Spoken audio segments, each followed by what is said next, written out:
सिरोंचा मुख्यालयापासून अवघ्या 10 किलोमीटर अंतरावरील आराडा-जानमपल्ली मार्गावर जिल्हा परिषद बांधकाम विभागाच्या वतीने सध्या रस्त्याचे खडीकरण सुरू आहे।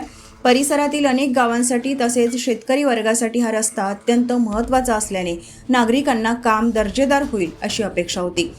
मात्र प्रत्यक्षात काम सुरू असताना संबंधित अधिकारी त्या ठिकाणी अनुपस्थित असल्याची माहिती समोर आली आहे। ठेकेदाराला काम सुरू करण्याचे निर्देश देऊन अधिकारी बाहेरगावी गेल्याची चर्चा असून त्यामुळे कामाची देखरेख कोण करत आहे असा प्रश्न उपस्थित होत आहे।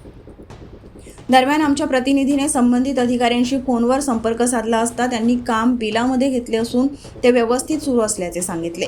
मात्र स्थानिकांच्या मते प्रत्यक्ष ठिकाणी कोणतीही अधिकृत पाहणी किंवा देखरेख दिसून येत नसल्याने कामाच्या गुणवत्तेबाबत शंका निर्माण झाली आहे। अधिकारी आणि ठेकेदार यांच्या संगनमताची ही चर्चा परिसरात रंगू लागली असून वरिष्ठ अधिकाऱ्यांनी तातडीने पाहणी करून रस्त्याचे काम दर्जेदार पद्धतीने पूर्ण करावे अशी मागणी नागरिकांकडून होत आहे। रवी बारसगडी, सिरोंचा तालुका प्रतिनिधी।